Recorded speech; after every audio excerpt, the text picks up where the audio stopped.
तुम कौन हो? जी आंदा। उन दिनों मैंने सहयोग से तुम्हारे दूसरे बेटे की जान बचाई थी और यह शादी का करार लिखा।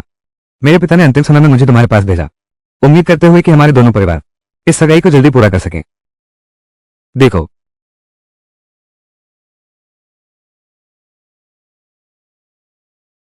क्या जान बचाने का एहसान। मेरा बेटा शुभान, वो आगे चलकर राज परीक्षा देगा। क्या तुम एक अनाथ लड़की उसकी कल्पना कर सकती है? उसके करियर को मत बर्बाद करो। तो ये है मूल कहानी का नायक। दिखने में तो इंसान जैसा है, लेकिन है तो बड़े भाई का अत्याचारी, औरतों के सहारे ऊपर चढ़ने वाला कमीना। बड़े भाई, उसे बाहर निकालो। माँ, ये दूसरे भाई की अपनी शादी है, उसे खुद संभालने दो। क्या आप माँ की बात भी नहीं मानोगे? देख, मैं तुझे मार ही डालूंगा। तो हिम्मत करके छुपता है, चूंकि भाग्य ने मुझे एक और मौका दिया है। इस बार मैं कभी भी कर्तव्य के नाम पर दबकर नहीं रहूंगा। खलनायक शुरुआत में बहुत दुखी होता है, जबकि वो पहले से ही विद्वान है, लेकिन माता पिता के प्रति कर्तव्य के कारण बाध्य थी। पूरे परिवार द्वारा शोषण और दमन किया गया। अंततः बदल गई और प्रधानमंत्री बनकर पूरे परिवार से बदला लिया, लेकिन नायक की चमक का सामना नहीं कर सकी। दुर्भाग्यपूर्ण मौत हो गई। ये भी नहीं पता कि जियान परिवार आखिर उसके साथ ऐसा क्यों किया। वैसे भी उसकी शादी तो होनी ही थी, तो एक सक्षम व्यक्ति से शादी कर लो। इसके अलावा वो इतना सुंदर भी है। आज मैं तुम्हें छोड़ देती हूँ, मैं खुद ही हाथ आजमाऊंगी। उसे बाहर निकाल दो। जल्दी मत करो। किसने कहा मैं तुम्हारे दूसरे बेटे से शादी करूंगी? मेरी पसंद है। वही है। क्या हुआ? पिछले जन्म में क्या उसने जियांग यानशुआन को नहीं चुना था? मैं गंभीर रूप से बीमार हूं। तुम ज्यादा कहने की जरूरत नहीं। मेरा फैसला अटल है। यह मेरा दहेज है। बस थोड़ा बीमार और कमजोर है। मैं निश्चित रूप से उसे आध्यात्मिक जलने से ठीक करूंगी। आगे से मैं प्रधानमंत्री की पत्नी हूं। धन और सौंदर्य दोनों मिल गए। यह निवेश घाटे का नहीं है। अभी अकाल पड़ रहा है। ये 100 रुपये में कितना अनाज आएगा? अरे जी आंदा, तो ये शादी का मामला। ठीक है, ठीक है, ठीक है। बस शुभाना से शादी ना हो तो सब ठीक है। मैं ये रिश्ता मंजूर करता हूं।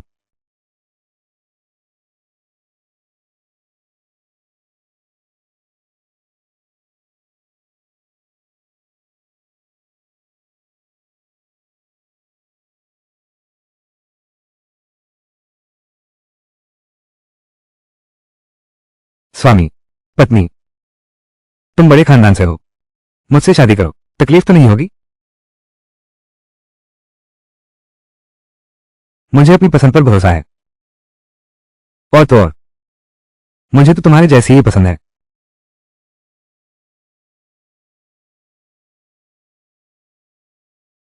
क्या बदकिस्मती है, शादी की रात से पहले ही मर गया।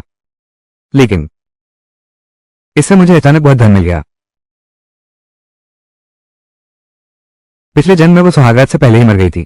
जियांग यानशुआन को मुफ्त में दहेज मिल गया। क्या इस बार कुछ अलग होगा?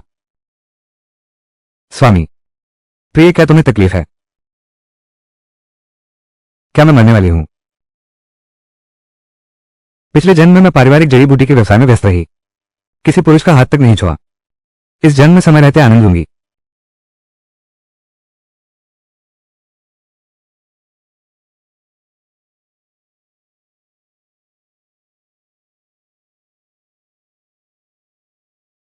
प्रिय, चुप। ध्यान लगाओ।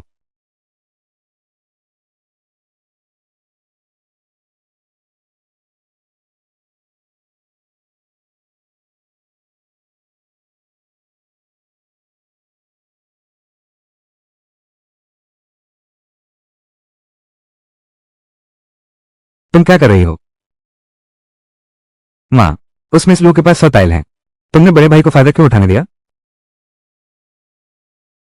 तुम्हारे बड़े भाई ने हाल ही में कुछ नाराजगी दिखाई है। क्या पहले उसे कुछ मीठा नहीं देना चाहिए, उसे शांत करने के लिए? कल मां वो 100 टाइल दे देगी। वापस ले आया हूं। अनाज से बदलकर बेटे को पोषण दूंगा। बड़े बेटे की सेहत ठीक नहीं है, अब तो ब्याह भी हो गया है। मां ने हर बात सोच ली। लेकिन मां, बड़े भाई का तो ब्याह हो गया, मेरा कुछ पता नहीं है। अरे जुवान बेटा, तू ही मां का अपना बेटा है। माँ किसी को भी नुकसान दे, लेकिन तुझे कभी नहीं देगी। माँ ने तेरे लिए पहले ही देख लिया है। गांव के मुखिया की बेटी लिन्यूर, वो तो एक छोटी भाग्यशाली है। ये पहाड़ पर जाते ही जंगली जानवर मिल जाते हैं। तुम्हारी बहन आज रात उसके पास ठहरेगी, तुम्हारी तरफ से पता करेगी। ये शादी का मामला जरूर बन जाएगा।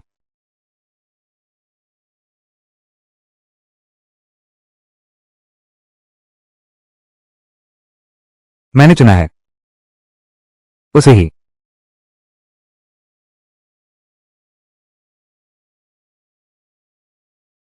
हालांकि पता नहीं पिछले जन्म से यह अलग क्यों है, लेकिन तुम मुझसे शादी कर चुकी हो। इस जन्म में मैं तुम्हारी जिम्मेदारी लूंगा। हे पति सुप्रभात। पत्नी सुप्रभात। बड़े भाई सुबह हो गई है। तुम और कब तक सोते रहोगे? इस साल खेतों में अकाल पड़ा है तो क्या अब तुम्हारी सेवा की जरूरत नहीं है? शहर जाकर कुछ काम तो ढूंढना ही होगा। यह तुम्हारा बड़े बेटे होने का कर्तव्य है। मैं तुमसे कहता हूं, यह मत सोचना कि तुमने बीवी बना ली है तो आलस करने लगोगे। क्यों चुप हो गए? अरे मैं तुम्हारी सास हूं, क्या तुम बगावत करना चाहते हो? अरे सास जी आप। अरे मैं अभी सोते सोते में थी, कुत्ते के भौंकने की आवाज सुनाई दी। मुझे लगा घर में कोई जानवर घुस आया है। तुम लेकिन सासू जी, तुम इतनी सुबह सुबह लोगों की नींद क्यों खराब कर रही हो? अरे बड़ी बहू, अब जो नींद खोली गई है तो हमारे घर के नियम के अनुसार चुपके से पैसे नहीं छिपाए जा सकते। दहेज का चांदी ले आओ। क्या कहा? तुम फिर से कहो। तुम अभी भी क्या सोच रहे हो कि तुमने अपनी बीवी को नहीं देखा? कोई भी रिवाज नहीं समझते हो। चांदी मुझे दो, चांदी मुझे दो। कानून में लिखा है पति के परिवार को पत्नी के दहेज पर कब्जा नहीं करना चाहिए। किताब में ऐसा नहीं लिखा है। क्या जियांग यानी कि इस समय बहुत श्रद्धालु नहीं थे? ये तो वैसा भी नहीं लगता। क्या तुम सब कुछ उलट पुलट करना चाहते हो? मैं तुम दोनों को बता दूं, अगर तुमने चांदी नहीं निकाली तो मैं तुम पर केस कर दूंगा। मैं तुम्हारे अवज्ञाकारी होने की शिकायत दरबार में करूंगा। पिछले जन्म में भी ऐसा ही था। बस जैसे ही मैं विरोध करता हूं वे श्रद्धा के धर्म से धमकाते हैं। अफसोस, कई बार मौत के मुंह में जाने के बाद ही मैंने उनका ढोंगी चेहरा देखा। देखते हैं अब तुम परीक्षा पास कर पाते हो या नहीं। आ, क्या वो इतनी पक्षपाती व्यक्ति है? तुम क्या कर रहे हो? तुमने सासू मां को मारा, यह मृत्युदंड का अपराध है। पहले मैं सोने चांदी जैसा जीवन जीती थी, अब यहां शादी करके कष्ट उठा रही हूं। अगर आखिरी बची हुई मेरी निजी दहेज की संपत्ति भी चली गई तो जीना मरना क्या मायने रखता है? मैं ये सब छोड़ देती हूं, क्या ये ठीक है?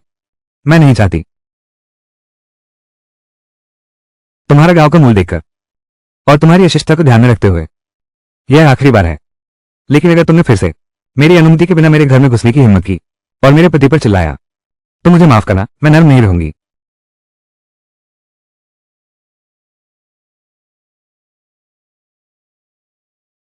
नहीं, तुम कैसी जिंदगी जी रही हो? कमरे के दरवाजे में ताला भी नहीं है। प्रिय, गुस्सा मत करो। आज ही शहर जाकर ताला खरीदता हूं।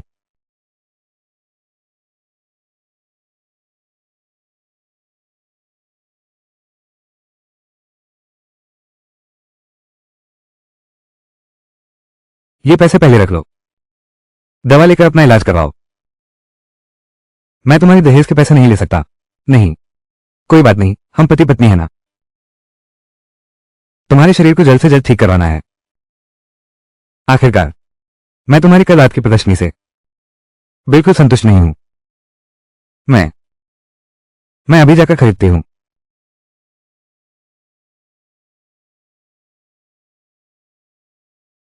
पति जी, अरे पति जी, हालांकि मैं सीधे आपको अपने दिव्य सोच से ठीक कर सकती हूं, लेकिन लोगों की नजरों से बचने के लिए कुछ जड़ी बूटियां भी तो लानी होंगी। इसलिए आपको थोड़ी कठिनाई तो उठानी पड़ेगी। पहले ये कड़वी दवा पी लीजिए।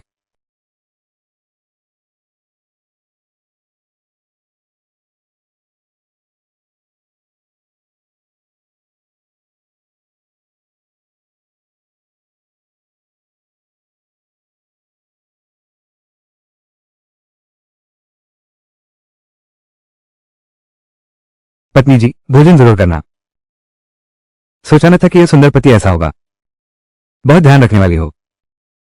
दोपहर में किसकी बहू सो रही है? सोती ही रहो, क्यों नहीं सोकर मर जाती? एहसान न जानने वाली। क्या हुआ? तुम्हारा मर्द काम का नहीं तो डॉक्टर के पास जाओ। तुम भी आलस कर रही हो। क्या मैं तुम दोनों निकम्मों को पालन पोषण करूं? इस घर का सारा खर्च मेरे पति उठाते हैं। क्या निकम्मे तुम नहीं हो? तुम। मैं तुमसे बहस नहीं करती। तुम पहाड़ पर जाकर मेरे लिए जंगली सब्जियां ढूंढो। नहीं मिली तो खाना नहीं मिलेगा। पहाड़ के पीछे से कुछ जड़ी बूटियां भी ले आना। जल्दी से पैसे कमाओ तो पति के साथ खाने की स्थिति भी सुधार सकते हैं।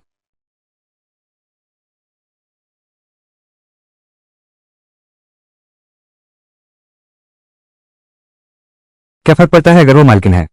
मेरे घर में अगर ड्रैगन भी हो तो उसे भी झुकना होगा।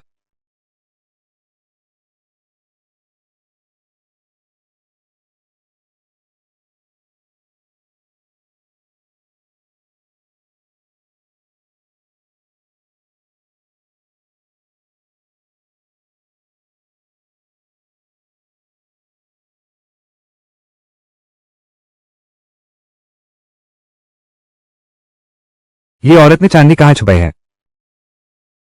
आज मुझे जरूर ढूंढनी है।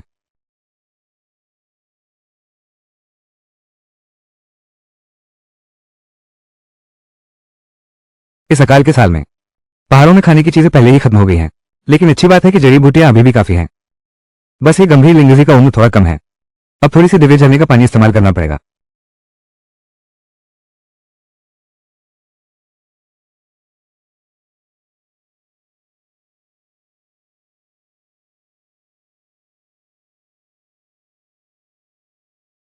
हो गया।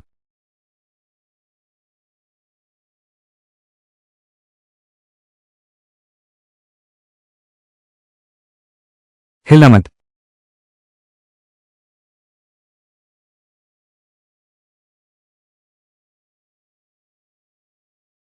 ये औरत मुझसे भी ज्यादा खूबसूरत कैसे है? तुम कौन हो? मैंने तुम्हें पहले कभी नहीं देखा। छोड़ो, यह महत्वपूर्ण नहीं है। क्या तुमने अभी एक लिंगजी मशरूम तोड़ा? जल्दी से निकाल कर दो। वो तो लिन दीदी की चीज है। रोंग रोंग, ऐसा मत करो।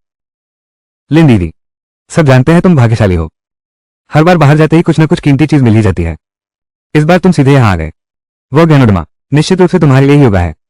इसे किसी बाहरी को कैसे सौंप सकते हैं? सौभाग्यशाली तो ये है वो हरी चाय नायिका और नायक की उद्दंड बहन। यहां मिलने की उम्मीद नहीं थी। रोंग रोंग, तुमने मुझे मारा। अरे यार, माफ करना। मुझे लगा कोई डाकू है। सहज प्रतिक्रिया में मार दिया। तुम। अच्छा सुनो, मुझे कोई फर्क नहीं पड़ता तुम लोग किसी के भाग्य या दुर्भाग्य की बात कर रहे हो। मैंने कोई लिंगजी नहीं तोड़ा।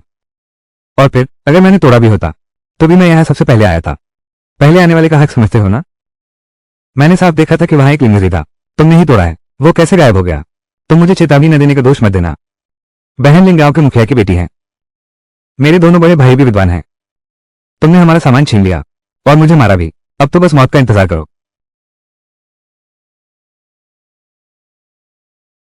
देखो देखो देखो देखो देखो, क्या आपके पास लिंगजी मशरूम है? ऐसा कैसे नहीं हो सकता? तुम मुझ पर झूठा आरोप लगा रहे हो। मैं तुम्हें एक थप्पड़ वापस लौटाता हूं। ज्यादा नहीं है ना?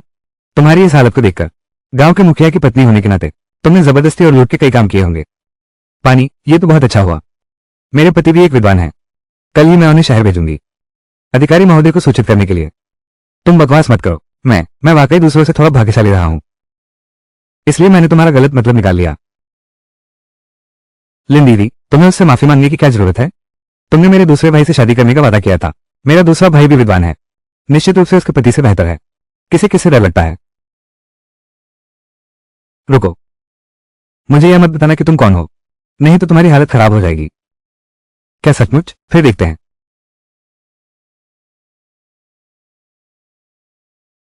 लिन दीदी, क्या आपने उसे ऐसे ही जाने दिया? खैर छोड़ो, वैसे भी उसके पास कुछ नहीं है। कुछ भी नहीं मिला। फिर भी लिन दीदी, आप बहुत दयालु हैं। चलो हम उसके पीछे जाकर देखते हैं कि वो कहाँ रहती है। जब मेरा दूसरा भाई वापस आएगा तो मैं उसे आपका हक दिलवाऊंगा।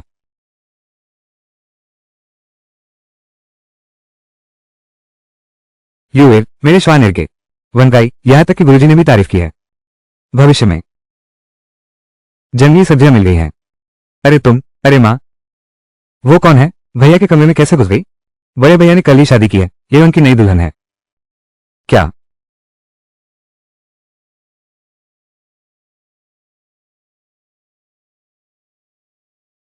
बूढ़ी डायन, मैंने तुम्हें चेतावनी दी थी, मेरे कमरे में मत घुसा करो, मेरी चीजें छूने की हिम्मत। अब सबक सिखाता हूं तुझे।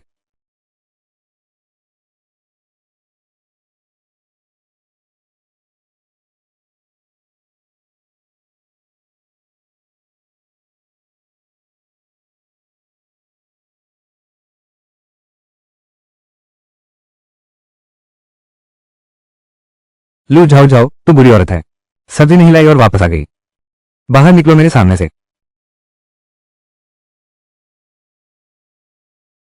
सासू जी, क्या मेरे बाहर होते हुए तुमने मेरे कमरे में मेरा सामान खंगाला है? जियान परिवार के बड़े बेटे की शादी बहुत अच्छी हुई है, वो बहुत सुंदर है। तुम बदमाश हो। मैं तो बिल्कुल ठीक हूं। मैं तुम्हारे कमरे में क्यों जाऊंगी?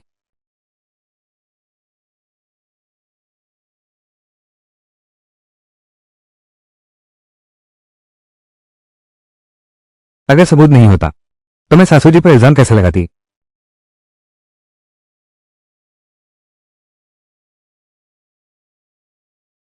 सबने देख लिया ना, यही सबूत है।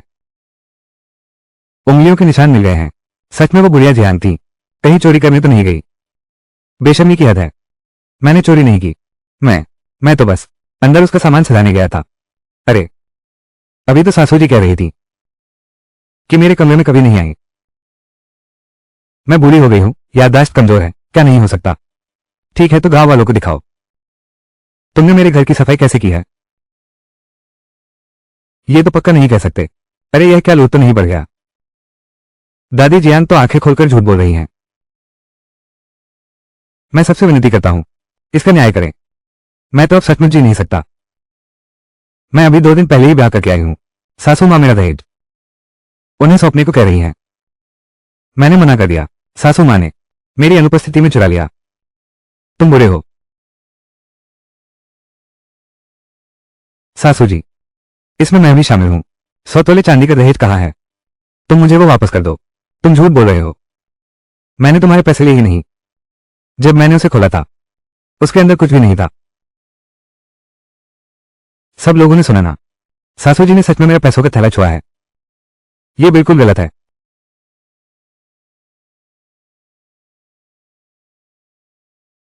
मुझे पता है मेरे पति को उनकी मां पसंद नहीं करती, लेकिन इस तरह हमारा अपमान भी नहीं कर सकती ना।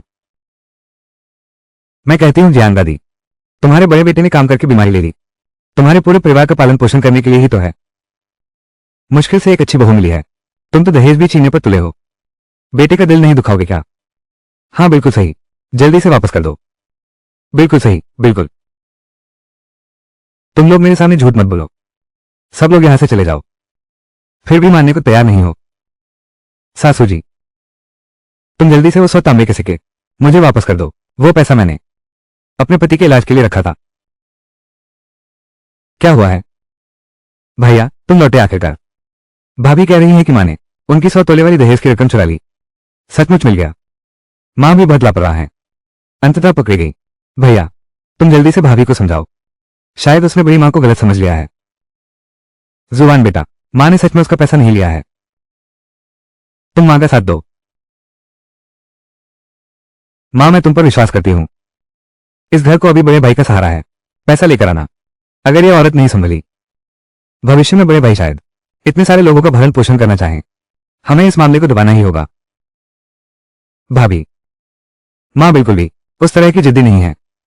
शायद ये पैसा तुमने खुद ही छुपा रखा था। ये जरूर उसी के पास है। इतना पैसा कोई बिना वजह क्यों छुपाएगा? उसके शरीर पर ही है। लेकिन मैं तलाशी दे सकती हूँ। पर सासू जी का क्या? उनकी भी तलाशी लेनी होगी। नहीं। क्यों नहीं? क्या ये चांदी सासू जी की आस्तीन में छिपी है? हम सचमुच लालची, दूसरों की चीजें चुराई, जहां से मैं आ गई।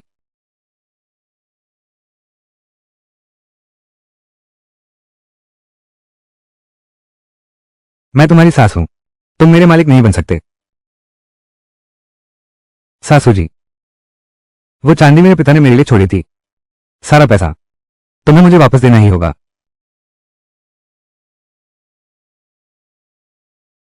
अरे अरे रे रे, क्या यह मेरा लॉकेट नहीं है? सासू जी, तुमने सच में मेरा सामान ले लिया, उसने सच में चोरी की है। ये सास कैसी सास है? अरे यह इंसान, सच में उसने ले लिया। मैं नहीं जानता क्या हुआ। ये हुआन, जल्दी मां की तरफ से बोलो। भाभी, ये बाली बहुत सुंदर है। शायद मां ने कमरा साफ करते समय अनजाने में इसे अपनी आस्तीन में डाल लिया। हाँ, यह संभव नहीं है। मैंने ये बाली हमेशा अलमारी के अंदर रखी है। सासू जी के पास करने को कुछ नहीं है। मेरी अलमारी क्यों छू रहे हो? सासू जी, अगर तुम्हें ये लॉकेट सच में पसंद है तो मुझसे कह देती, मैं तुम्हें दे देती। चुराने की क्या जरूरत थी? किसने चुराया है? वो 100 तांबे के सिक्के, तुम्हें इसे वापस लौटाना ही होगा। क्या तुम बहरी हो? मैंने कितनी बार कहा है, मैंने चोरी नहीं की। अरे तुम बुरी औरत हो, आज मैं तुम्हें फाड़ दूंगी। मां, लड़ाई कैसे शुरू हो गई? अरे मेरी कमर। दुष्ट औरत, तुम्हारी हिम्मत कैसे हुई मेरी मां को चोट पहुंचाने की? उठो, ताकि आगे का हमारा मकसद पूरा हो सके। इस थप्पड़ से बचना नहीं है।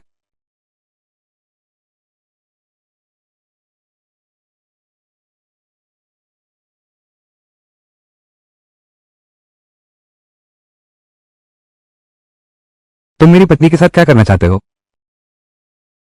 दादा, स्वामी, तुम ठीक तो हो? वो इतनी जल्दी कैसे लौट आया? कहीं वो बूढ़ी डायन का साथ न दे दे। भैया, आखिरकार तुम लौट आए। अगर तुम नहीं लौटते, तुम्हारी प्यारी पत्नी मां को मार डालेगी। तुम मेरी चिंता कर रहे हो? बेटा सिखाने लायक है। अरे बाप रे, स्वामी आप नहीं जानते, सास ने आपके घर न होते मेरे पैसे चुरा लिए। देवर, देवर ने मेरे साथ छेड़छाड़ करने की कोशिश की। डरो मत, मैं तुम्हारा साथ दूंगा। अरे बॉस, तुम्हें इस दुष्ट औरत को तलाक देना ही होगा। अगर तुमने नहीं दिया तो मैं अदालत जाऊंगा। मैं तुम पर केस करूंगा, तुम्हें अवज्ञाकारी साबित करूंगा। मैं कह रही हूं, जेहान पोजी, बहू की दहेज की रकम ले ली और अब शिकायत भी करोगे? तुम्हारी हिम्मत तो शौचालय की दीवार से भी मोटी है। दिलाराजन डरो मत, इन सालों तुमने माता पिता की सेवा की, छोटे भाई बहनों की देखभाल की, घर के सारे काम संभाले। अगर तेरी मां हिम्मत करके शिकायत करने गई तो हम सब तेरे गवाह बनने जाएंगे। तुम लोग हो कौन? हमारे घर के मामलों में दखल देने की हिम्मत? दरबार में जाना ही चाहिए। अरे बाप रे, बेटा ऐसा करो तो असली मां का लाल कहलाओगे। मां की मेहनत बेकार नहीं गई, तुम्हें जन्मा और पाला तो हमने ही है। स्वामी, बड़े भैया, अच्छा हुआ तुम समझ गए।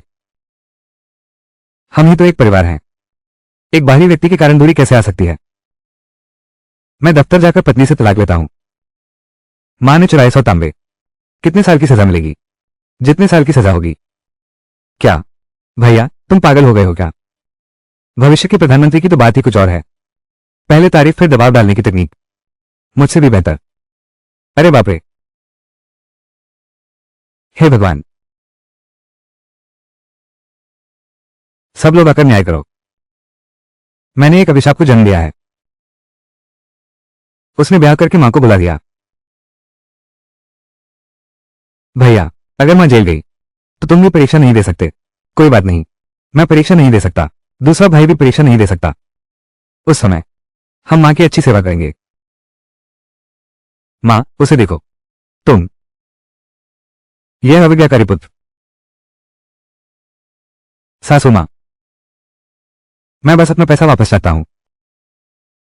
बस, तुम बस पैसा लौटा दो। यह मामला कोर्ट तक नहीं पहुंचेगा। मैं कह चुका हूं, मैंने तुम्हारा पैसा नहीं लिया।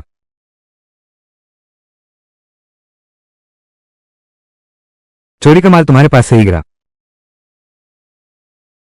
ठीक है, अगर सासू मां ने कर्ज वापस देने से साफ मना कर दिया तो वो भी ठीक है। इस मामले में हम या तो अदालत जाएंगे या फिर घर बांट लेंगे। तुम खुद चुन लो। घर नहीं बांटा जा सकता। घर का बंटवारा क्यों नहीं कर सकते? मां दूसरे भाई और छोटी बहन को ज्यादा चाहती हैं। मेरी सेहत भी अच्छी नहीं है। माँ, क्या तुम मुझे मुफ्त में पालना चाहती हो? अगर घर बढ़ गया, आगे घर का खर्च कौन उठाएगा? पूरे परिवार की सेवा कौन करेगा? बड़े भाई को हुक्म भी नहीं दे सकते। मेरे होमवर्क में मदद करो। बिल्कुल भी बंटवारा नहीं होना चाहिए। केवल बड़े भाई को मजबूती से अपनी मुट्ठी में रखकर वो उड़कर बाहर नहीं जाएगा। तब की सच्चाई का पता चल जाएगा। बड़े भाई, तू मेरा बेटा है। मैं तुझे कैसे छोड़ सकती हूं? चलो अदालत चलते हैं। चलो अदालत चलते हैं। रुको जरा, रुको जरा, जरा रुको। किसने कहा मैं नहीं लौटाऊंगी? क्या मैं उधार का कागज लिख दूं? पहले यह मुंह कष्ट सह लो। पहले बड़े भाई को शांत करो। बिंगो, लक्ष्य पूरा हुआ।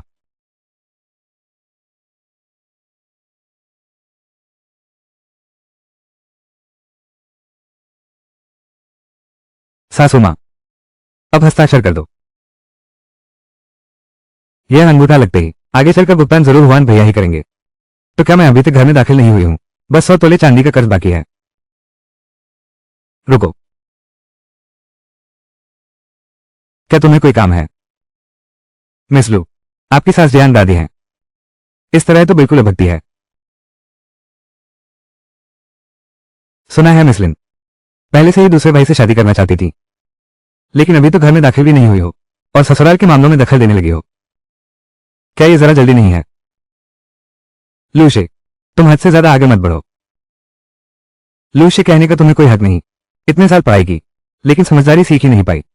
आगे की पढ़ाई की फीस मैं भी नहीं दूंगा। नहीं दादा, तुम दोनों की शादी को बस एक दिन हुआ है। तुम तो उसके जादू में पूरी तरह फंस गए हो। मेरी पत्नी मेरे साथ बहुत अच्छा व्यवहार करती है। मेरा उसकी रक्षा करना जरूरी है। और फिर शुरू से ही मां की गलती थी।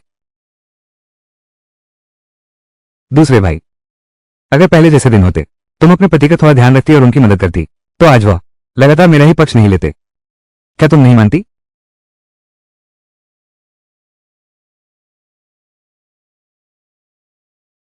लगता है तुम भी जानते हो कि तुम कितने बेकार हो। तो फिर उन बातों की चिंता कम करो। फायदेमंद हो या ना हो, बेहतर होगा कि तुम अपनी छोटी प्रेमिका का ध्यान रखो। अभी तो घर में दाखिल भी नहीं हुई है और पहले ही 100 रुपये का कर्जा हो गया है। सावधान, वो तुमसे शादी नहीं करेगी। यू वेद, जल्दी से पीछा करो।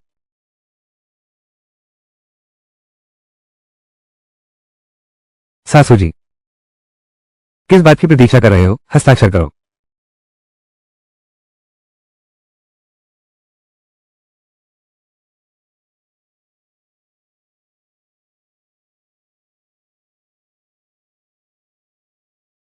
आज आप सभी के न्यायपूर्ण शब्दों के लिए बहुत धन्यवाद।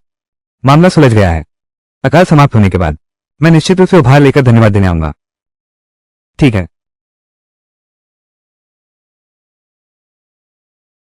स्वामी, आज भी थक गए होंगे। हम घर चलते हैं।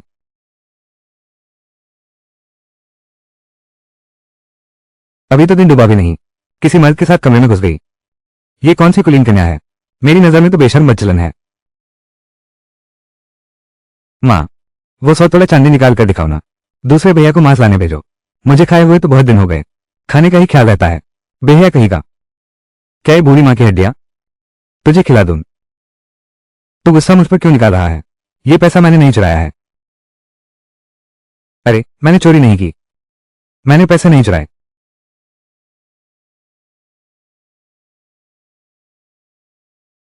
स्वामी, जल्दी से थोड़ा पानी पी लो।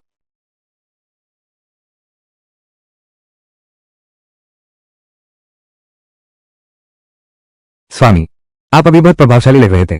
मैंने सच में सही व्यक्ति से विवाह किया है। बस प्रिय तुम संतुष्ट हो तो ठीक है। 5 स्टार रेटिंग। 5 स्टार क्या? कुछ नहीं। एक बात याद आई। मैंने जो चीज खरीदने को कहा था वो लाई क्या? अरे हाँ, ले आया। मैंने चावल, आटा, तेल भी खरीद लिया है। फिर बीबी जी इसे अलमारी में बंद कर देना। भूख लगे तो खा लेना। अरे हाँ, ये बचा हुआ पैसा है। प्रिय तुम संभाल लो। मैंने जो खर्च किया, मेरा वादा है, 1 साल में 100 गुना लौटा दूंगा। पति, अगर तुम फिर इस तरह मुझसे दूरी बनाओगे तो मैं नाराज हो जाऊंगी। बचा हुआ पैसा तुम अपने पास रख लो। तुम रोज बाहर पढ़ने जाते हो, लोगों से मेलजोल, खाने पहनने का खर्च, उन सबके लिए पैसों की जरूरत होती है। ये बहुत कंजूसी और तन्हाली वाली बात है। सहपाठी हमें मजाक का पात्र बना देंगे।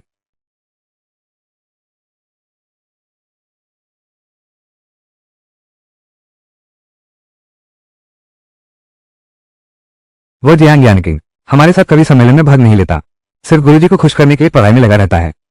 जो भी हो, मैं उसके तौर तरीकों को पसंद नहीं करता। तुम्हें इसकी जानकारी नहीं है। हे सहपाठी जियांग, लेकिन कवि सम्मेलन में जाने की फीस भी नहीं दे सकते।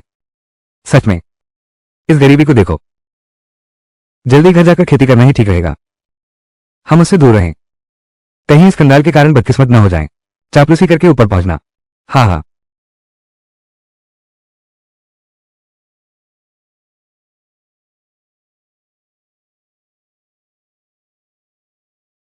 क्या तुम्हारी कमाई का पैसा?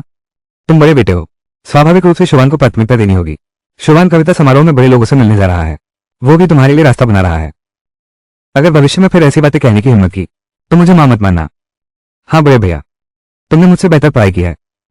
कभी सम्मेलन जाना हो या ना हो, कोई बड़ी बात नहीं। मुझे इन अवसरों की ज्यादा जरूरत है।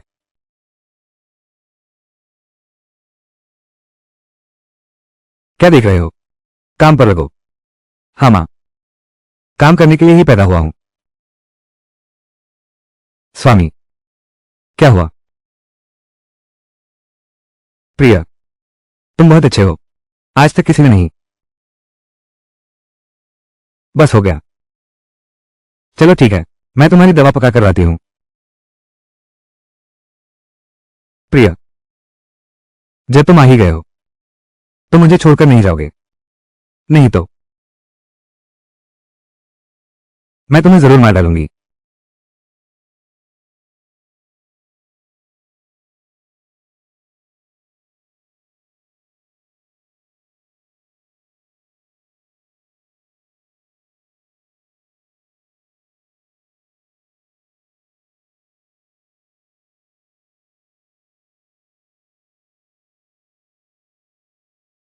और 15 दिन इसे पियो, मेरी ताकत लौट आएगी, पहले जैसा ही हो जाएगा।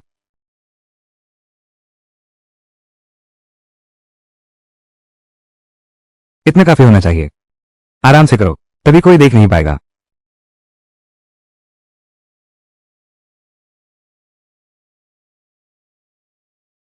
मां, अरे भैया, यह अकाल का समय है। इतनी बड़ी मछली कहां से आई? मैं और यूएर नदी किनारे थोड़ी देर टहले, यह मछली खुद ही हमारे पास आ गई। अरे वाह, यूएर तो सचमुच सौभाग्य की देवी है। इसमें ऐसी क्या खास बात है? हमेशा हमारा ध्यान रखती हो। ये कुछ लोगों जैसा नहीं है, थोड़े से पैसे के लिए घर में अशांति फैला रहे हैं। रोंग रोंग, उस बुरी औरत को यह मछली पकाने के लिए दे दो। अच्छा अच्छा अच्छा। बेटा, थक गए हो ना?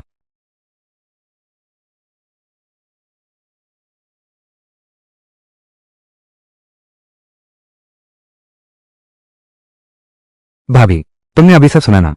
ये मेरी भावच बनने वाली हैं। भैया के लिए मछली लाई हैं। इनका तो बड़ा भाग्य है। गांव वालों ने नदी की सारी मछलियां और झींगे मार लिए, पर जैसे ही ये गई, बड़ी मछली खुद ही हमारे दरवाजे पर आ गई। क्या यह अद्भुत नहीं है? कहां जा रहे हो? जल्दी जाओ और मछली पकाओ। मां खाने की प्रतीक्षा कर रही है। मैं इसे पकाऊंगा। हाँ, क्या तुम सच में चाहती हो कि मैं इसे पकाऊं? पहले तो मैं हाथों से पानी तक न छूने वाली राजकुमारी थी। यह मछली तो बहुत अनोखी है। मैं नहीं आता तो सीख लूंगा। मां, भाभी को नहीं आता। यह मछली बर्बाद नहीं होनी चाहिए। यह तो बहुलाना नहीं हुआ, यह तो एक देवता को घर लाना हुआ। यहां आओ, पास खड़े होकर देखो। यह नहीं हो सकता। आज पति जी की खांसी बहुत बढ़ गई है, मुझे उन्हें दवा भी पिलानी है। भाभी, मैं तुम्हें डांट नहीं रही हूं। क्या पहले मां की मदद नहीं कर सकती? तुम क्यों नहीं मदद करती? मैं कैसे काम कर सकती हूं? मां ने कहा था, यह तो घर के काम में हाथ बटाने के लिए है। हर घर में ऐसा ही होता है। तुम ही तो उसकी असली बेटी हो। क्या तुम आंखें खोलकर देख सकते हो? तुम्हारी मां मेहनत कर रही है पर उसकी मदद नहीं करते। मैं तो एक पराया हूं, मैं क्यों मदद करूं? तुम बकवास बंद करो। और साथ ही मैं कर भी नहीं सकता। निगम्मा, नहीं आता तो सीख लो। जल्दी सीख लो, जल्दी शादी कर लो, ताकि सास से सताया न जाए। सास, मैं तुम्हारी बुराई नहीं कर रहा। तुम और तुम्हारे पति बस गांव के साधारण किसान हैं। तुम अभी भी रोंगो को एक छोटी बच्ची की तरह पाल रहे हो। अब ये बेरहम रवैया तुम्हारी मेहनत की कद्र तक नहीं कर सकता। न तो आज्ञाकारी और नहीं दयालु। डरता हूं भविष्य में सचमुच बेटी की शादी होते ही पानी की तरह बह जाती है। अरे तुम अमीरों की बेटी होने का क्या गुणगान करती हो? माँ, उसकी बातों में मत आना। मैं ऐसा कभी नहीं करूंगी। उसकी बात में भी कुछ तो दम है। तुम अब छोटी नहीं रही। अब शादी के बारे में सोचना चाहिए। ये तो सीखना ही चाहिए। अब सीखना शुरू करो। जाकर पानी गर्म करो। आज माँ तुम्हें मछली बनाना सिखाएगी। मैं नहीं बनाऊंगी। भाभी भी तो नहीं जानती। वो पहले एक अमीर घर की लड़की थी। तुम भी तो वैसी ही हो। जल्दी करो, तेजी से जाओ।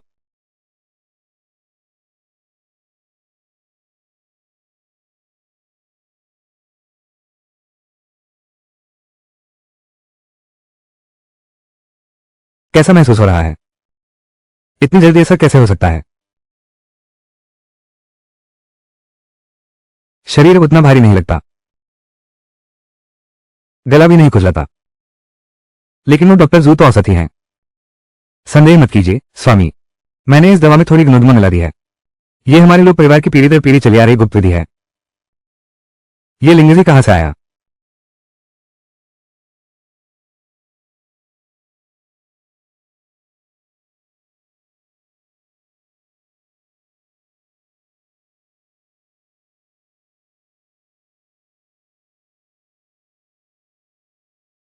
स्वामी देखिए, यह आज सुबह पहाड़ पर से मैंने लिंगजी चुना था। किसी को मत बताना। मैं इसे बेचने की सोच रही हूं ताकि पैसे मिले और आपकी पढ़ाई हो सके। ये सच में लिंगजी है। इस बात फिर आप पर निर्भर हूं प्रिय। लेकिन मेरे विचार से प्रिय वो मिस लिन से ज्यादा भाग्यशाली हैं। मुझे भी ऐसा लगता है। पति जी, जब तक मैं हूं तुम्हारी बीमारी जल्दी ठीक हो जाएगी। अभी माँ ने तुम्हें तंग तो नहीं किया? अरे बाप रे। स्वामी कोई बात नहीं। ऐसी छोटी बात। मैं फिर भी थोड़ा सहन करने को तैयार हूं। बस पहले मैंने किसी की सेवा नहीं की है। मुझे डर है कि मैं अच्छे से नहीं कर पाऊंगी। मेरे लिए खुद को रोकने की जरूरत नहीं है। बस पहले की तरह अपने मन की करो। हर बात का जिम्मा मैं लेता हूं। मैं भी जल्दी कोई रास्ता निकालूंगा। अलग होकर रहेंगे। उस समय मैं नौकर लूंगा तुम्हारी सेवा के लिए। तुम्हें कभी कठिनाई में नहीं रखूंगा। सोचा नहीं था कि यह खलनायक इतना रोमांटिक दिल वाला निकलेगा। यह तो मेरी मंशा के अनुरूप है। स्वामी, आपके ये शब्द सुनकर मैं अत्यंत प्रसन्न हूं। उस दिन मैंने आपको चुना था।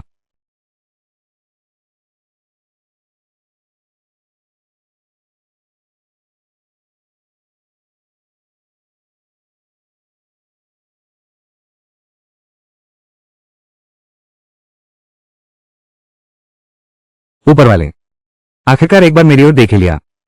अरे, जल्दी से बाहर आकर खाना खाओ। क्या तुम चाहते हो कि मैं तुम्हारे मुंह में खाना डालूं? अरे पत्नी,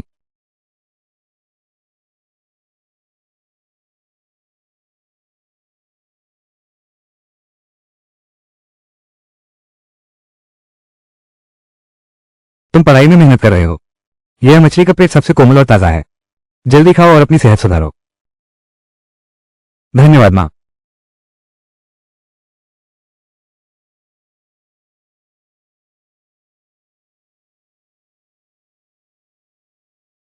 तू बगावत कर रहा है क्या? यह मछली दीदी ने भैया के लिए दी है। तुमने इतना सारा ले लिया। हम क्या खाएंगे? अगर घर की बात करें, सबसे ज्यादा मेहनत करने वाला तो वो मेरे पति ही होंगे। शरीर भी खराब कर लिया। सारा पैसा तो तुम्हारे पेट और जेब में चला गया। कैसे? मेरे पति को मछली का पेट खाने भी नहीं दिया जा सकता। पति जी, मछली का पेट खाने के लिए दुखी और दोषी महसूस न करें। दूसरा भाई वैसा नहीं है। भैया वैसा इंसान नहीं है। स्वार्थी और नीच आदमी नहीं है। वो तुम्हें दोष नहीं देगा, है ना दूजे भैया? माँ, छोड़ो भी। बड़े भैया को सचमुच पोषण चाहिए। बड़े भैया खाए तो भी ठीक है। वो कौन सी चीज है? वो मुझसे बेहतर क्यों खाती है? क्योंकि वो तुम्हारी भाभी है। मेरी कमाई में उसका भी हिस्सा है। स्वामी जल्दी खाओ। सासू माँ का हाथ तो अच्छा है।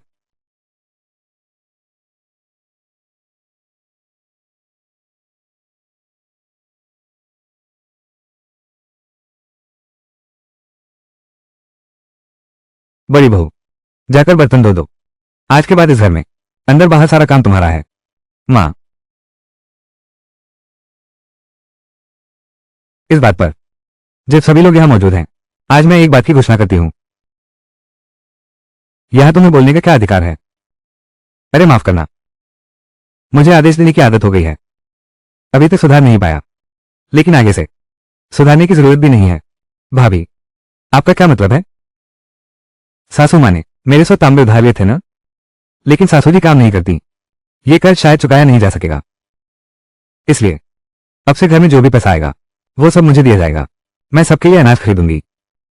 जब तक कर्ज चुक नहीं जाता तब तक फिर से घर के प्रबंधन की जिम्मेदारी सास जी को सौंप दो।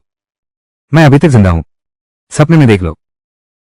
अच्छा ठीक है, तो अगले महीने। सास जी, मेरे पैसे वापस लौटाना याद रखना, नहीं तो मैं तुम पर अदालत में केस कर दूंगी। भाभी जी, हम एक परिवार हैं। बस इसलिए क्योंकि हम एक परिवार हैं, इसीलिए मैं घर संभालने की जिम्मेदारी ले रहा हूं। इस अकाल के समय में मैं घर संभालूंगा। मैं वादा करता हूं तुम्हें भूखा नहीं रहने दूंगा। यदि मैं मर भी गया तो भी मैं तुम्हें घर की चाबी नहीं दूंगा। मेरी मां ने सचमुच आंखें मूंद ली थी। तुम्हें घर में कैसे आने दिया? तू अपनी लिंक के साथ मर क्यों नहीं गया? मां ने मुझे मारा। मेरी बेटी को मारने की हिम्मत।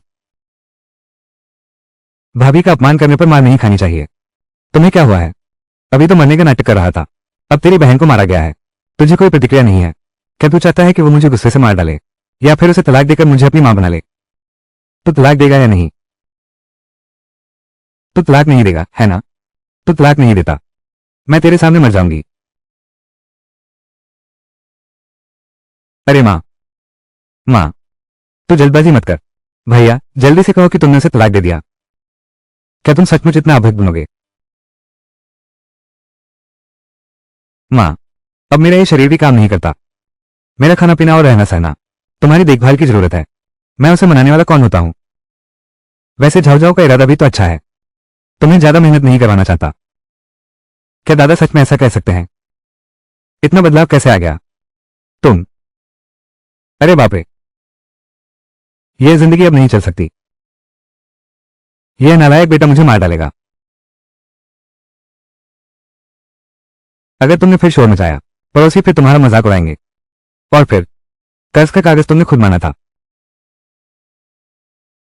सासू मां, घर की चाबी याद रखना, बचे हुए चांदी के सिक्के मुझे दे दो। मां, ये औरत बहुत चालाक है। क्यों ना तुम वो 100 सिक्के उसे लौटा दो। मां को पैसे मिले ही नहीं।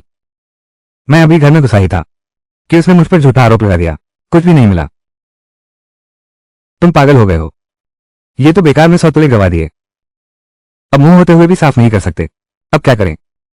चूंकि घर में पैसे नहीं है, वो संभालना चाहती है तो संभालने दो। पैसे नहीं है, देखते हैं वो कितनी अच्छी तरह संभाल पाती है। जब फिर कोई गलती हो जाएगी तो हम प्रबंधन की जिम्मेदारी वापस ले लेंगे। हाँ, ऐसा ही करेंगे। सोच लिया। चाहो तो संभालो। पैसे नहीं है, ठीक है। वैसे भी पैसे मिलने की उम्मीद नहीं थी, यही काफी अच्छा है। अब चूंकि घर की देखभाल मैं कर रही हूं तो कुछ नियम स्पष्ट करने होंगे। चलो एक समझौता करते हैं, जैसा तुम कहो। पति, मैं बताती हूं, तुम लिखो। ठीक है। पहला, पूरा परिवार मेरे निर्देशों का पालन करेगा, जैसे सबने पहले दादी का कहना माना था। तुम। दूसरा, जब तक मैं घर संभालूंगी, चाहे मैं कुछ भी करूं, दादी मुझ पर श्रद्धा का दबाव नहीं डाल सकती। सासू मां की सेवा करना स्वाभाविक कर्तव्य है। अगर तुमने अभक्ति का कोई काम किया तो मैं तुम पर अवश्य केस करूंगी। ऐसी बात है तो ये घर में नहीं संभालूंगी। स्वामी, चलो हम तलाक ले लें, ताकि मैं भी सासू मां पर केस कर सकूं और अपना दहेज वापस ले सकूं। मां, कृपया अपने और छोटे भाई के लिए सोचो। पत्नी की बात मान लो। तुम लोग।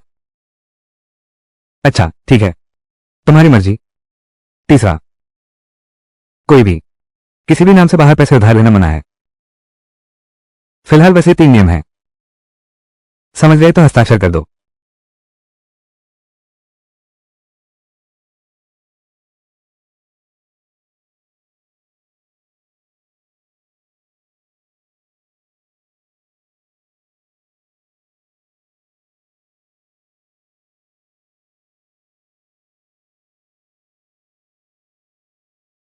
बस तुम्हारी बारी है। मैं भी चाहता हूं। मैं तो हूं ही। क्या भाई इस घर का सदस्य नहीं है? अगर ऐसा है तो इन सालों में खर्च किए गए पैसे मुझे लौटा दो। अरे मेरा मतलब यह नहीं था। तो हस्ताक्षर कर दो।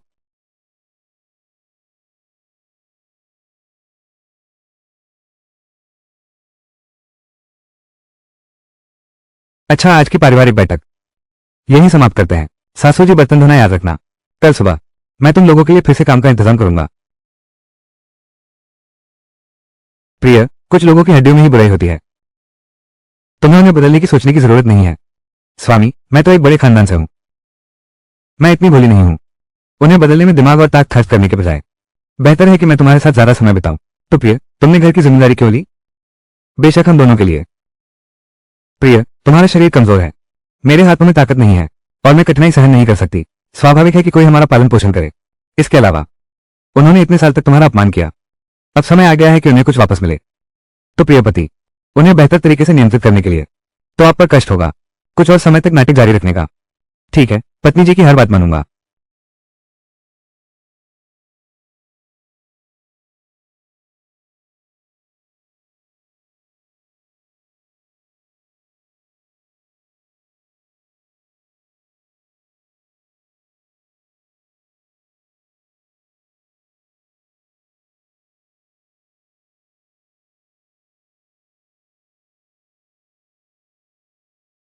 जो शोर मचाकर घर संभालने की जिद कर रहा था, दोपहर तक सोता रहता है। किसे भूखा मारना चाहता है? घर की देखभाल नहीं कर सकते। जल्दी से गोदाम की चाबी मुझे सौंप दो। अरे, तुम बाहर निकलना भी जानते हो। सूरज अभी पूरी तरह निकला ही है। तुम बस चिल्लाते और गाली देते रहते हो। क्या हुआ? क्या सब्जी के बगीचे में गए थे? खाद डाली और निराई की, फिर भी पहाड़ पर जाकर लकड़ी काटी है? क्या वो मेरा काम है? वो तो बड़े भाई का काम है। कल रात मेरे पति की तबीयत फिर बिगड़ गई, इसलिए ये सारे काम अब से फिर सासू जी और रोंगो भी करेगी। हाँ, अब कोठा में जाकर कुछ अनाज ले आओ, नाश्ता बना दो। बड़े बेटे की हालत फिर बिगड़ गई है।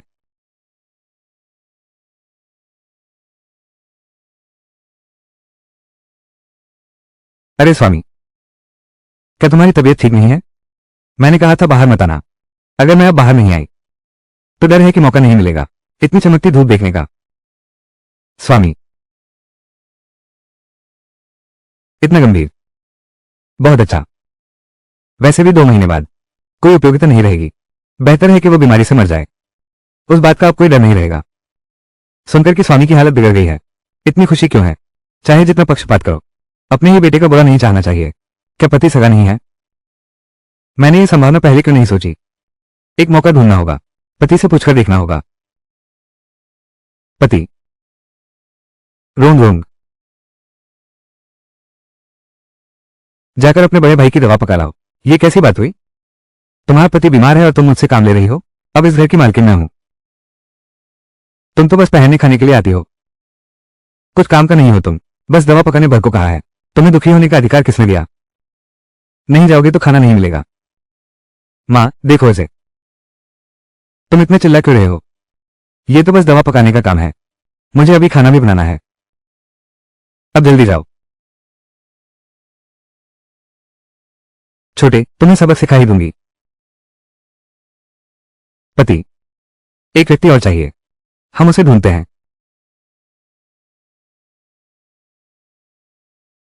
आ रहा हूं, आ रहा हूं।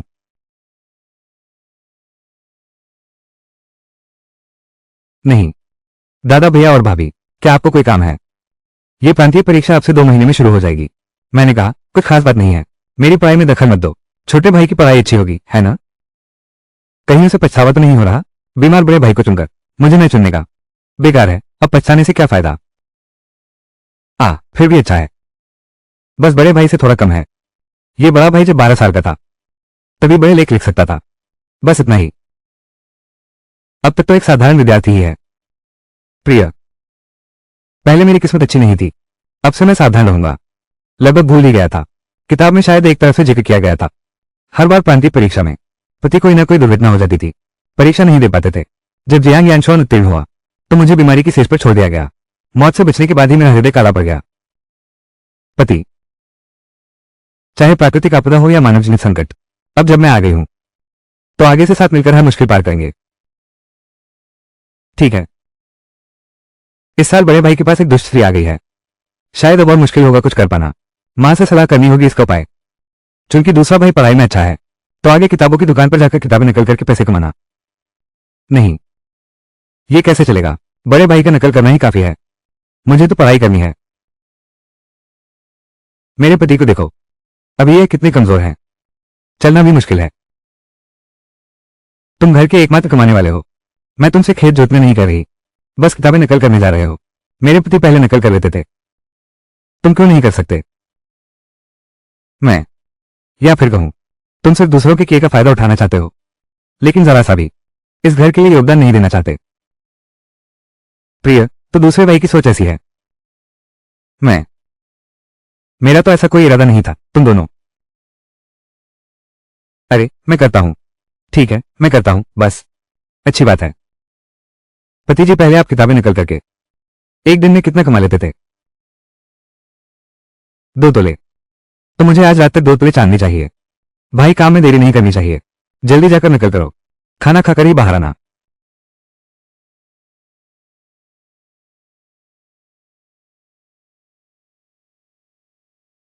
रोम रोम, जाकर बर्तन धो दो।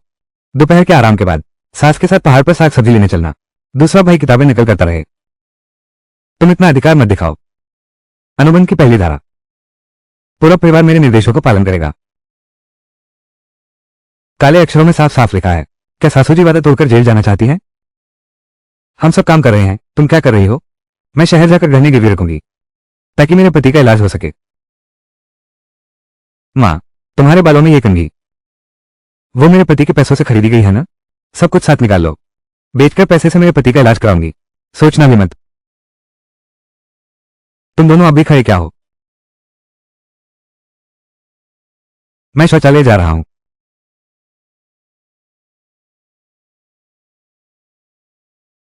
बीवी, तुम सच में कमाल हो, पर मैं अब ठीक हो रहा हूं। बीवी, गहने बेचने की जरूरत नहीं, मैंने उन्हें बेवकूफ बनाया था। मेरे पास बचे हुए गहने, वो असली शरीर है। अरे नहीं, वो मेरे माता पिता की याद है। कभी गिरवी नहीं रखूंगी। मैं शहर में लिंगजी बेचने जा रही हूं, तो मैं तुम्हारे साथ चलूंगा। हाँ।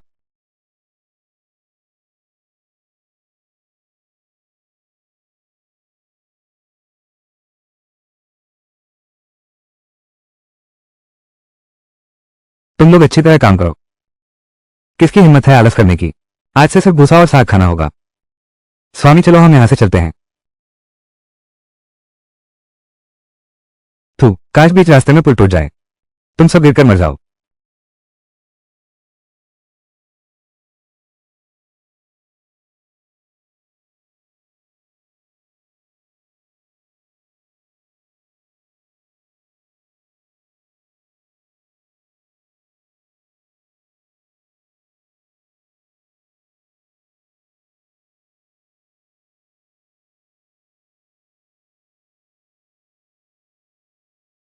मां, मैं वाकई नहीं कर सकती। मैं नहीं कर सकती। मेरे पैरों में छाले पड़ गए हैं। यह जिंदगी जीने लायक नहीं है। मां, कोई उपाय सोचो। तुम क्या, क्या तुम्हारी मां तुमसे कम थकी है? अगर मेरे पास कोई चारा होता तो क्या मैं उस बुरी औरत की सुनती? मैं परवाह नहीं करती। बड़े भाई ने उसे नहीं छोड़ा। बड़े भाई को मरने दो, वैसे भी वो हमारे परिवार का नहीं है। तुम चुप रहो। तुम्हें यह बात कहां से पता चली? क्या किसी और को बताया? पहले तुमने दूसरे भाई से सलाह की थी, बड़े भाई को दवा देने के बारे में। मैंने गलती से सुन लिया। मैंने किसी को नहीं बताया। रोम रोग, यह मामला गंभीर है, तुम इसे अपने पेट में ही रखना। मैं जानता हूं, मैं जानता हूं। तो मेरा प्रस्ताव क्या? बस बड़े भाई मर जाए, उस बुरी औरत को भगाया जा सकता है। भैया अभी जी तो रहे हैं, पर दिन काट रहे हैं। अभी नहीं। मैं जुरेन बनना चाहता हूं। भैया के मार्गदर्शन की जरूरत है, तो फिर मुझे कष्ट ही सहने होंगे। मर जाना बेहतर होगा। हाय, क्या यू रह एक सौभाग्यशाली तारा नहीं है? शायद जैसे ही वो दरवाजे में कदम रखे, उसकी किस्मत से ही उत्तीर्ण हो जाए। भविष्य में फिर कोई जरूरत नहीं होगी बड़े भाई के प्रश्नों का अनुमान लगाने की। हाँ, मां सही कह रही हैं। बहन लेने एक सौभाग्यशाली तारा है, वो निश्चित रूप से उस बुरी औरत को नियंत्रित कर सकती है। बेटी, तो चलो अभी शादी का प्रस्ताव लेकर चलते हैं। चलो। लिंगजी बेचकर 40 ताए मिले। तुम्हारे लिए नई कुची, स्याही, कागज और स्याही पत्र लाया हूं, किताबें और वो सारी छोटी मोटी चीजें भी। बाद में 10 ताए बचे हैं। किसी और दिन मुझे फिर से पहाड़ पर जाना होगा, वहां और घूमना होगा, ज्यादा जड़ी बूटियां इकट्ठा करनी होंगी। पत्नी जी, पहाड़ खतरनाक है, तुम न जाओ। 2 महीने में मैं जरूर प्रथम स्थान लाऊंगा, तब सरकार इनाम में धन देगी। पत्नी जी, इतनी मेहनत करने की जरूरत नहीं। मुझे तुम पर विश्वास है प्रिय, लेकिन इन 2 महीनों में हमें कुछ ज्यादा पैसे कमाने होंगे ताकि तुम्हारा स्वास्थ्य ठीक रहे। परीक्षा में भी तकलीफ नहीं होगी। किताब में तुम बीमारी से पीड़ित थे, पूरी इच्छा शक्ति से ही परीक्षा पूरी कर पाए। परीक्षा खत्म हुई और आधी जान निकल गई। बहुत कष्ट सहना पड़ा। सही कहा पति, तुम और दूसरे भाई। लेकिन सासू मां, वो सिर्फ तुम्हारे साथ ही कठोर क्यों है? पता नहीं, जब से मुझे याद है उसने मेरे साथ ऐसा ही व्यवहार किया है। जब दादा जीवित थे वो भी दूसरे बेटे को उसी तरह पसंद करते थे। अगर मुझ में पढ़ाई का हुनर ना होता, घर वालों ने अच्छे दिन बिताने के लिए, तो वे मुझे पढ़ने नहीं भेजते। स्वामी, क्या यह संभव है कि तुम उनके बच्चे ही नहीं हो? इन सालों में तुमने सच में एक भी संकेत नहीं देखा। पिछले जन्म में मैंने आधा जीवन मेहनत में बिताया, आधा जीवन बीमारियों के साथ गुजारा। बाद में नफरत ने मुझे काबू कर लिया। मैं पागलों जैसा व्यवहार करने लगी। बहुत सी बातें धुंधली याद हैं। मैं आमतौर पर पढ़ाई और काम में व्यस्त रहता हूं। इन बातों पर सोचने की मेरे पास ऊर्जा नहीं है। कोई बात नहीं, यह सिर्फ मेरा अनुमान है। बस एक मौका ढूंढकर जांच लेंगे। अगर तुम सच में उनकी संतान नहीं हो तो बात आसान हो जाएगी। ठीक है, जैसा तुम कहो प्रिया। चलो चलते हैं। अगर मैं सच में जियान परिवार का बच्चा नहीं हूं तो मैं उन्हें 1000 टुकड़ों में काट दूंगा। ये दोनों बच्चे, लड़का प्रतिभाशाली, लड़की सुंदर, बिल्कुल सही जोड़ी है। बिल्कुल सही कहा। लौट आए तो जल्दी से आ जाओ अपने तीसरे भाई और उसकी पत्नी की शादी की योजना बनाने के लिए। क्योंकि मेरे आने से क्या नायक और नायिका की शादी का कथानक अब जल्दी होगा। लेकिन नायिका तो भाग्यशाली है। ऐसे उच्च कोटि के व्यक्ति का जल्दी घर आना अच्छा ही है। अच्छा,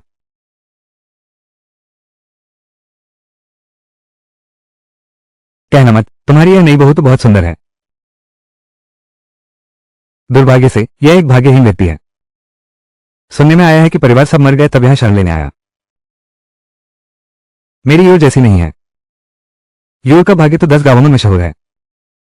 शायद मिसलिन ने पिछले जन्म में पुण्य किया था, इसलिए ऐसा भाग्य मिला।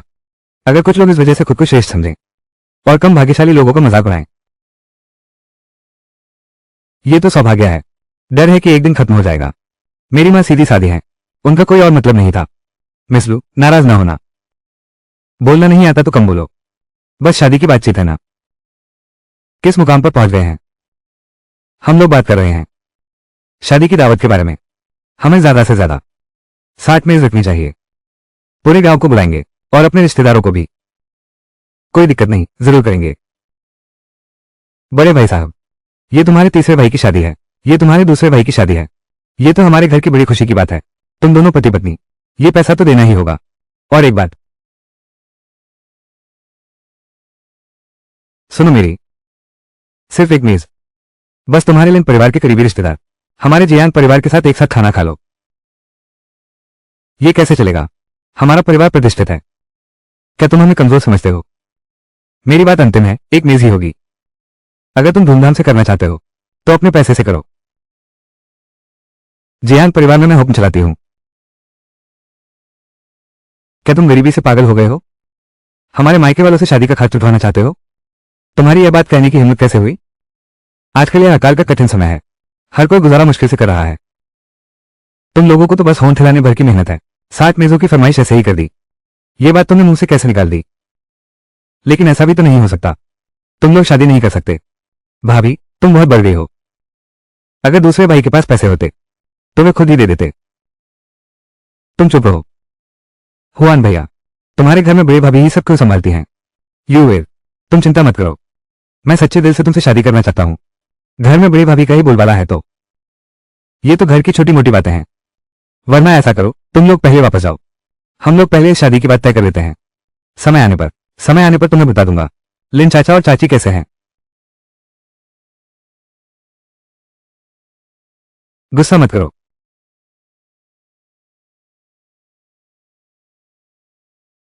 यूवेर, चलो चलें। गुस्सा मत करो। मैं तुम्हें विदा करता हूं। एक और कटोरी पी लो ना, रास्ता बहुत दूर है। क्या तुम हमारे परिवार को बर्बाद करना चाहते हो? क्या तुम सचमुच हुआन को खुश नहीं देख सकते? यह तुम्हारे बेटे की शादी है, यह मेरी शादी नहीं है। मैं शादी की पार्टी पर पैसे क्यों खर्च करूं? क्या तुम घर के मुखिया नहीं हो? क्या यह मामला तुम्हारे हाथ में नहीं है? तो मैं यहां शादी करके आई हूं। शादी की दावत तो नहीं हुई। शादी का जोड़ा भी मैंने अपने पैसों से खरीदा। मुझसे पैसे लोगे? अच्छा ठीक है, मुझे लिन परिवार की बेटी की शादी जैसा दर्जा दो और पैसे वापस करो। तुम? मैं लू झाओ झाओ हूं, एक प्रतिष्ठित हाउस की असली बेटी। लू परिवार तुम्हारे जियान परिवार का उद्धारक भी है। भले ही मैं कितनी भी बदहाल क्यों न हो जाऊं, उस गांव की लड़की से तो बेहतर ही होना। मैंने तो सादगी से शादी की है, उसे अभी भी 60 मेजों को बहुत शर्म नहीं आता। फिर से कुछ बातें मैं भी कहना चाहता था। तुम इतने पक्षपाती हो। मेरे पति, शायद तुम्हारा बच्चा नहीं है। तुम्हें कैसे पता? तुम्हें कैसे पता? तुमने अभी क्या कहा? मैंने नहीं किया, मैंने कुछ नहीं कहा। तुमने अभी साफ कहा था। मेरा अनुमान सही था, मेरे पति वास्तव में जियान परिवार के बच्चे नहीं हैं, है ना? ये बदतमीज लड़की, तुम चाहे जितना गुस्सा करो, तुम अपने बड़े भाई को इतना नाराज नहीं कर सकते। मैं इसलिए गुस्से में हूं क्योंकि भाभी जानबूझकर मुझसे काम करवा रही थी, इसलिए मैंने जानबूझकर ऐसा कहा। तुम इस बात को दिल पर मत लेना।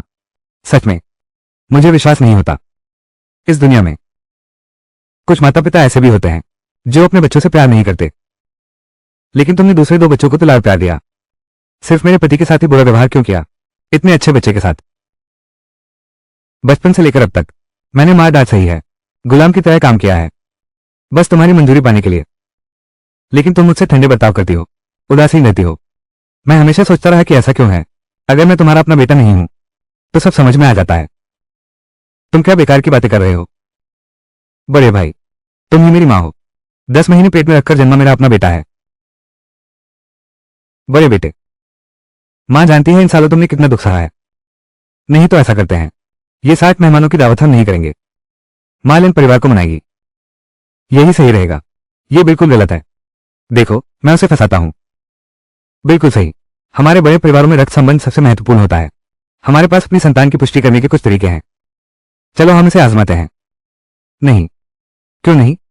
उस साल की बात मेरे और उस मरे बूढ़े के अलावा तीसरा कोई जानने वाला नहीं होगा। इस तरह गांव वालों को गवाही के लिए बुलाकर उनके शक को जरूर मिटा देंगे। अरे बाप रे, कोई है? पड़ोसियों, जल्दी आकर न्याय करो। ये तुम कौन सा नाटक कर रहे हो? बिल्कुल, मैं जानता हूं, मैं बगल में रहता हूं। दादाजी को शक है कि वो अपने माता पिता की असली संतान नहीं है। जियान पोजी का पक्षपात तो बिल्कुल हद से ज्यादा है। चाहे वो कुछ भी करे, वो इस वजह से अपनी मां को नकार नहीं सकता। बिल्कुल। सभी गांव वालों, यह अपने बेटे की बात नहीं है। यह मेरे पति ने नहीं कहा, यह जियान रोंगरोंग ने खुद कहा है। रोंगरोंग ये बकवास बोल रही है। हे गांव वालों, हमारे पूर्वजों से लेकर सभी इसी गांव में रहते आए हैं। यह आपस में एक छोटा सा राज भी नहीं छुप सकता। अरे आप सब लोग बताओ, मेरे बड़े बेटे के बारे में। क्या वो मेरे 10 महीने के गर्भ से पैदा हुआ मेरा अपना बेटा है? हाँ, जब दाई जांग ने पहला बच्चा जना था, वो पेट तो इतना बड़ा था। फिर एक ही सांस में 2 लड़के पैदा कर दिए ना। हाँ हाँ हाँ। बड़े लाल, तुमने सुन लिया ना, तुम ही मां के असली बेटे हो। पूरा गांव इसकी गवाही दे सकता है। क्या उसे कोई अंदरूनी बात पता है? क्या तुम कुछ कहना चाहते हो? मां, इतने सारे लोग क्यों हैं? अरे बाप रे, शुभान बेटा, तुम वापस आ गए। सरपंच ने क्रोधित होकर सगाई नहीं तोड़ दी ना? बिल्कुल नहीं। You were. अरे बहुत अच्छा, सब लोगों ने सुन लिया ना। इसके बाद मेरा जियान परिवार और सरपंच का परिवार रिश्तेदार बन जाएगा। मेरी राय में तुम में से कौन मेरे पीछे बुराई करने की हिम्मत करता है? घर में खाने तक का संकट है, मैं सरपंच को नाराज नहीं कर सकता। मेरे पास कहने को कुछ नहीं है, मुझे घर का काम है, मैं पहले चलता हूं। शायद मैंने गलती कर दी। जियान परिवार तो बहुत महान है, एक ही परिवार में 2 विद्वान। अब तो गांव के मुखिया से रिश्ता भी जोड़ रहे हैं। सचमुच बधाई हो, बधाई हो, बधाई हो, बधाई हो। सभी लोग अभी बधाई देने की जल्दी न करें। क्या मेरे पति जियान परिवार के बेटे हैं? इस पर अभी कोई निश्चित राय नहीं है। दादी, आप क्या बकवास कर रही हैं? रोंग रोंग ने कहा, मैं उनकी अपनी संतान नहीं हूं। भैया नहीं, तुम इस तरह की बकवास पर विश्वास कर सकते हो? बिल्कुल सही, अभी सभी ने पहले ही साबित कर दिया है। इस बार तुम्हें विश्वास करना चाहिए। मैंने अपने पति से पूछा था, उनका जन्म रात के गहरे अंधेरे में हुआ था। कोई दाई भी मौजूद नहीं थी। कौन जाने कहीं बच्चा बदल तो नहीं गया। ये बात सही लगती है। हर परिवार तो बड़े बेटे को महत्व देता है, लेकिन जियान दाई और बुजुर्ग माताजी उल्टा व्यवहार करती हैं। सबसे प्यारा दूसरा बेटा उस लड़की के साथ। ये सचमुच समझ से बाहर है। अगर मेरे दादी जैसा बेटा होता तो मैं सोते सोते हंसता हुआ जाग जाता। मुझे भी चाहिए दारांग जैसा बेटा। तुम लोग क्या बकवास कर रहे हो? एक हाथ की उंगलियां भी बराबर नहीं होती। माँ मुझसे बहुत प्यार करती हैं, क्योंकि मैं बचपन से ही सबका दिल जीत लेता था। और सुनो, बड़े भाई घर के ज्येष्ठ पुत्र हैं। माँ उनके साथ थोड़ा सख्त रहती है, बस इतना ही। बड़े होने के नाते उन्हें ज्यादा काम करना ही चाहिए। तुम लोग आगे से अगर किसी ने फिर कहा कि मेरा तिलक मेरी अपनी संतान नहीं है, तो मैं उसकी जुबान खींच लूंगी। अरे कोई मजा नहीं, चलो चले निकलते हैं। रोंग रोंग, ये सब तेरी ही करामात है निकम्मी लड़की। जल्दी से अपने बड़े भाई और भाभी से माफी मांगो। भैया भाभी, मैंने समझदारी से बात नहीं की। मैं वादा करता हूं अब मैं कभी ऐसा नहीं करूंगा। बस आप मुझे माफ कर दो। मैं कुछ भी करने को तैयार हूं। छोड़ो भी, फिर बाद में धीरे धीरे जांच करेंगे। मैंने जो मुर्गी खरीदी है उसकी एक भी बनाओ। अपने बड़े भाई को ताक दो। आज रात तुम्हें मांस खाने की इजाजत नहीं है। हाँ हाँ हाँ। स्वामी, चूंकि शादी की चिंता भी हमें नहीं करनी, तो चलो हम वापस जाकर आराम करें। ठीक है।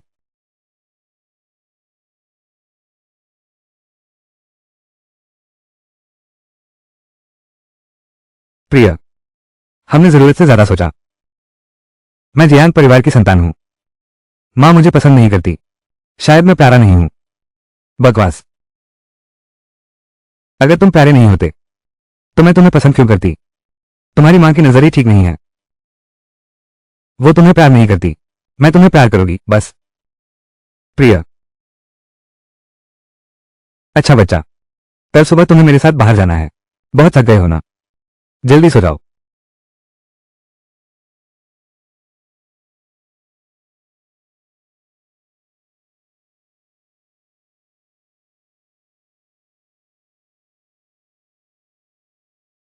बिल्कुल बच्चे जैसे हो।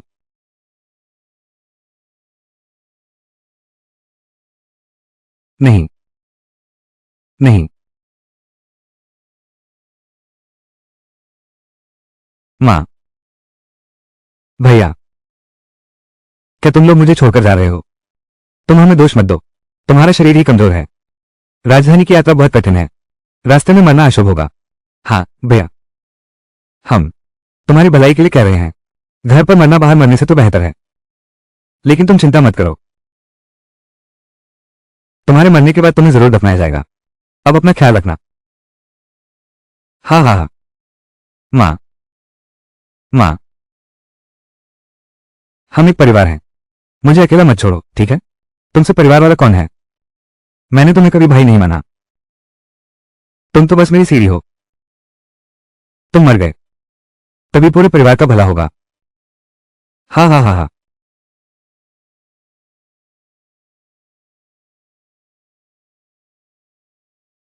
नहीं।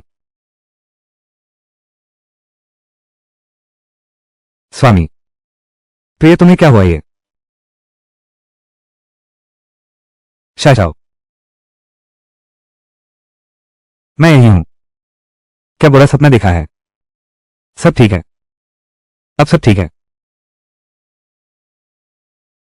मैं तुम्हारे लिए पानी लाती हूं। मुझे अकेला मत छोड़ो। ठीक है, मैं नहीं जाऊंगी। मैं तुम्हें नहीं छोड़ूंगी। स्वामी, तुमने क्या सपना देखा? कह देने से हल्का महसूस होगा। मैंने सपना देखा कि मैं बीमारी से मर रही थी। माँ और छोटे भाई ने मुझे अकेला छोड़ दिया। मुझे अपने हाल पर मरने दो। कहो कि मैं उनका परिवार नहीं हूं। सपने में तुम नहीं हो, सिर्फ मैं हूं। मैं बहुत दुखी हूं। मेरा दिल और शरीर दोनों दर्द कर रहे हैं। दर्द से मरा जा रहा हूं। वो अपने सपने नहीं देख पाएगा। कहानी की दिशा बदल गई है।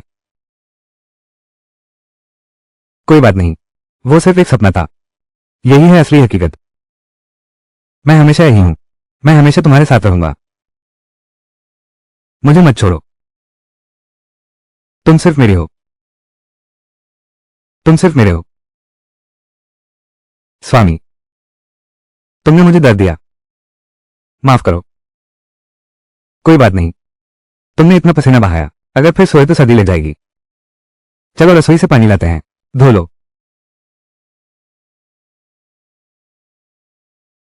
क्या? 30 मेज और चाहिए? तो पैसे कहाँ हैं? नहीं तो तुम और यूएर चावल पककर तैयार हो जाएंगे। इस तरह कुछ भाव तो कम होगा। बेटी, लिन परिवार बेवकूफ तो है नहीं। फिर क्या करें? बाहर जाकर कर्ज लेना होगा। वो बुरी औरत को पता चल गया तो पता नहीं कैसा हंगामा करेगी।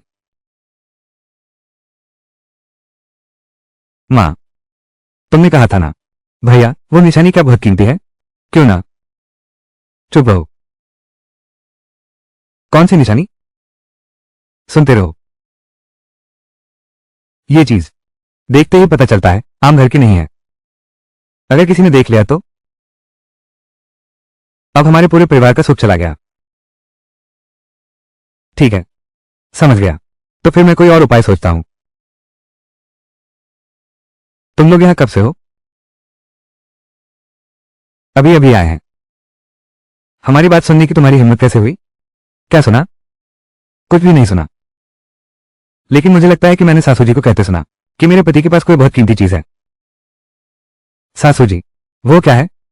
तुम लोगों ने गलत सुना। मेरा मतलब है कि बुजुर्ग का चरित्र बहुत महान है। ये जियांग परिवार आगे चलकर उसी पर निर्भर रहेगा। मैं तो सोच रही थी कि मेरे पति कोई कीमती चीज होगी। मुझे अभी खाना बनाना है, मैं अभी चलती हूं। मां, मैं आपके साथ चलूंगी। क्या बड़े भाई और भाभी को कुछ पता चल गया? ऐसा नहीं लगता। अगर सच में पता चल गया, वो पैसे की प्यासी बुरी औरत इतने शांत कैसे रह सकती है? ये बात आगे कभी नहीं उठानी चाहिए। चलो चलो चलो।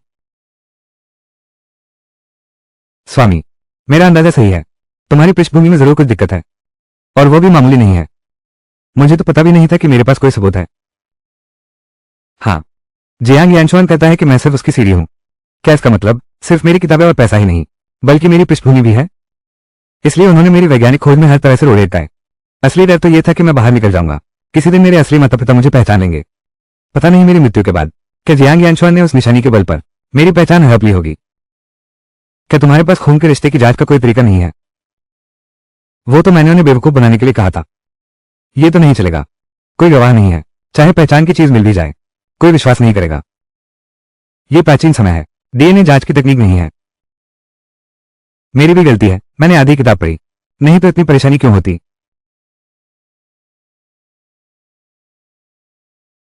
पति जी, गांव की जासूसी प्रणाली को कम मत समझो।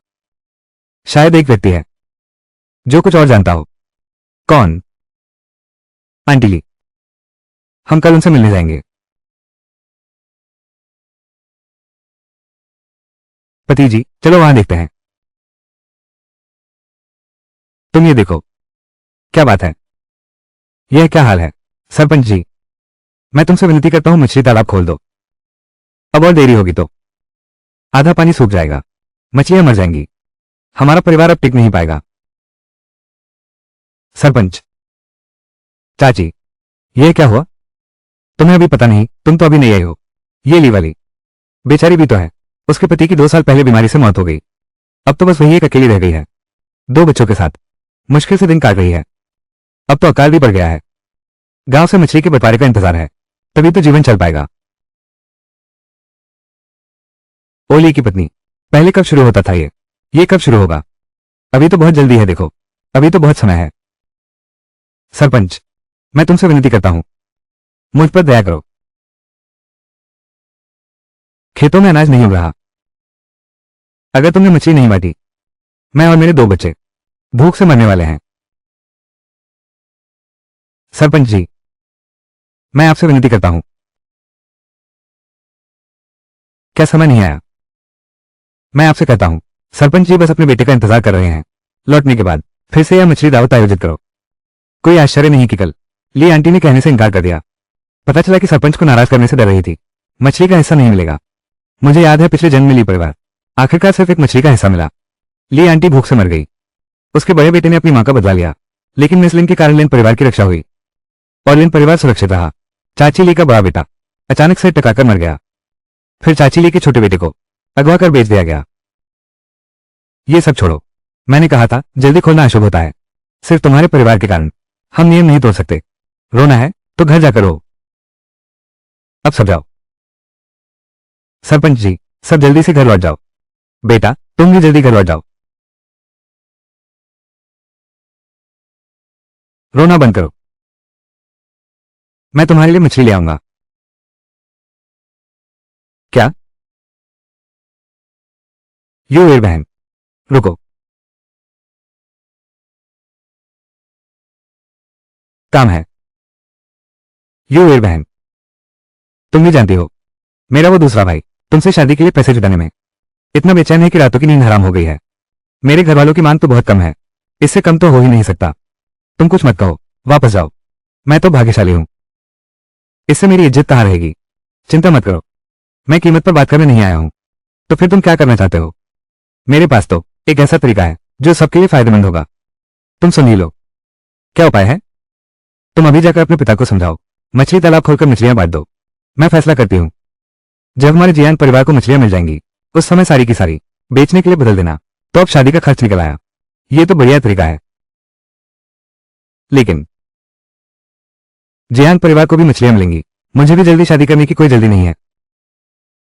कुमारी लिन, अगर इसे देर से खोलते तो ज्यादा मछलियां मर जाती। उस समय पर्याप्त मछली के पैसे नहीं मिलेंगे।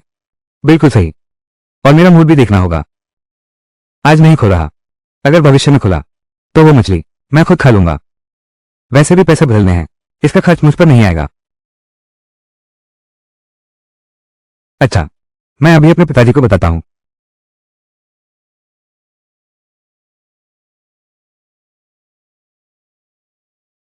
प्रिय, तुम सच में बहुत समझदार हो। इसे कहते हैं दूसरे की ताकत से मारना। श्रीमती लू, आज अगर सच में मछली बांट पाए तो मैं अपने दो बच्चों की तरफ से तुम्हें सिर झुकाकर धन्यवाद दूंगा।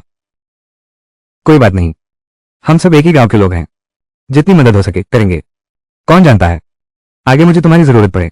मदद की जगह है। ठीक है ठीक है, मैं जरूर मदद करूंगा। हो गया।